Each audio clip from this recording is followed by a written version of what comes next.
Today we're doing something a little different. We're going to re-examine a famous first contact incident, but entirely through the armored visor of a coalition alien commander.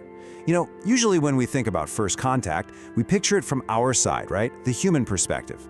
But today, we're flipping the script. We're digging into official coalition records to break down the profound psychological shock that completely shattered this commander's worldview during an intense fight for survival. So to really get this, you have to step inside the mind of the officer calling the shots. In his rigidly paranoid, highly militarized worldview, there are simply no accidents, period. These humans claim they just wandered into restricted military territory, but to a seasoned tactician, that's literally impossible. His entire reality is defined by strict rules, hard borders, and constant threats. In his mind, there are no harmless mistakes, only calculated, hostile maneuvers.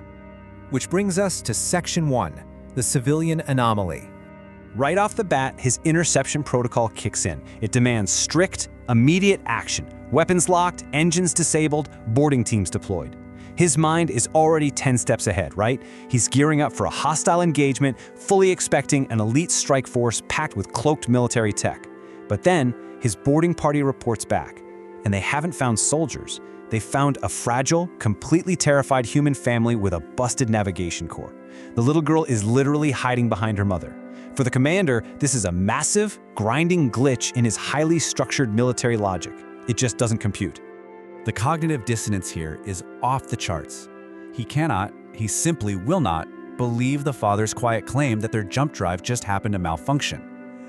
Humans are expanding rapidly through nearby systems, tensions are high, so his internal monologue is just racing. He looks at this fragile creature, claiming they got lost, and his paranoia is screaming at him. This has got to be an elaborate deception. Protocol demands detention, so he locks them up, totally convinced this is just phase 1 of some devious human master plan. Moving on to Section 2, the pirate ambush. Literally, right as the humans are detained, the commander's neat, orderly universe gets absolutely blown to pieces. Heavily armed raider ships burst out of hyperspace. And let's be clear, this isn't the humans. This is a completely different, overwhelmingly massive threat.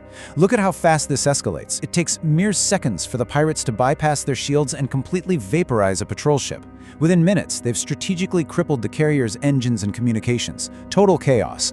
Catastrophic reports are just flooding his tactical display. We're talking hull breaches, massive fire spreading, boarding parties tearing through the ship, and right in the middle of this nightmare, he gets the absolute worst-case scenario alert. The detention block has lost power, and the emergency doors just unlocked automatically. Well, that seals it for him. The escaping human family, that's the proof he was waiting for. He's absolutely certain they're coordinating with the pirates, or at least using the distraction to strike from within. He is fully expecting a human knife in his back at any second. And that leads us to Section 3, an unexpected defender. So gripping his weapon, expecting a vicious fight with these treacherous human prisoners, the commander rounds a smoke-filled corner and just stops dead in his tracks. There is the human father. He's holding a battered plasma rifle, he's surrounded by dead pirates, and he just casually drops this unbelievable line. The commander is absolutely floored. This guy, whose family the commander just imprisoned, has violently shoved the alien officer out of the line of fire, actively defending the very ship that captured him. The commander's brain is short-circuiting. How is this squishy, unenhanced creature fighting with such brutal, pinpoint precision?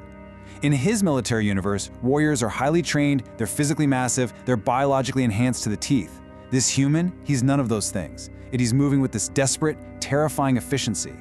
When the commander practically demands to know how he's doing it, the human just reloads, shrugs, and casually mentions that his species has had a rough history. Talk about a paradigm shift. Things go from bad to worse. A transmission cracks through. The pirates have breached engineering. The reactor is going critical. That means everyone on board is dead. Period. The commander, completely bound by his rigid military fatalism, accepts it. Escape routes are gone, so he orders his troops to die with honor. But the human? He completely rejects that logic. For a human, there is simply no such thing as an unwinnable scenario. He just shakes his head, says we improvise, and sprints directly toward the chaos. Let's look at Section 4, Into the Fire. The commander, almost against his own will, follows the human down into an engineering sector that is just completely choked with smoke, raging fires, and a highly unstable reactor core. The tactical reality hits the commander instantly. Reaching the manual coolant override means an impossible run through collapsing metal and open plasma leaks. It's a death sentence. He literally tells the human, straight up, "You won't survive." But the human just gives him this tired little smile, nods, and runs into the flames anyway. Burning. From the commander's perspective, he is watching the absolute breakdown of basic biological self-preservation. He's standing there witnessing a living creature willingly throw itself into unimaginable heat, dodging melting metal while the warning sirens scream their heads off. It makes zero sense to him. Bleeding. The physical toll is instantaneous, and it is devastating.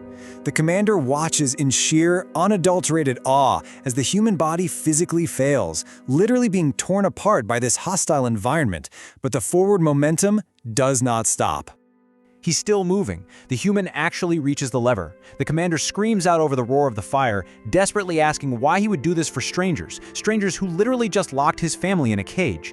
This is the absolute breaking point for the alien's entire logical framework. Why sacrifice literally everything for the military force that imprisoned your wife and child just hours ago? Tactically, evolutionarily, it makes zero sense. And the human, barely holding on, smiles that tired smile again, delivers this utterly devastating final thought, and yanks the lever. He saves the ship, but he leaves behind nothing but scorched metal. The reactor stabilizes instantly, power surges back online, and the remaining pirates are quickly wiped out. But the human is gone, vaporized, leaving only a melted emergency badge behind. That single, simple sentence completely dismantles the commander's entire worldview. It is a level of empathy so impossibly profound, it registers to the alien as a supreme tactical force. Bringing us to our final part, Section 5, a new definition. In the silent, heavy aftermath of the battle, with the reactor finally stable, the commander faces a totally new reality. He has to go speak to the little girl waiting by the medical bay. She looks up and asks if her dad saved everyone, and for the first time, this hardened tactician feels an entirely alien emotion, a tightness in his own chest. He softly tells her yes, he did. Hearing her innocent words, his paradigm completely shifts forever. He finally gets it. His paranoia was looking in the entirely wrong direction. The true human threat was never their ships or their tech, it was biological. It was this overwhelming, deeply irrational instinct to protect life, even at the ultimate final cost to themselves. Weeks later, based entirely on this commander's profoundly changed internal report, the vast alien bureaucracy officially updates their classification of our species. The coalition replaces all their old suspicion with a deep, profound respect. They realize humans aren't just standard predators or basic grunts. We are reclassified as something far more dangerous and, frankly, far more noble. As we wrap up this explainer, I want to leave you with a thought directly inspired by this commander's massive realization. We started this journey looking through the rigid lens of a paranoid military tactician, and we ended up uncovering a universal truth about empathy and sacrifice.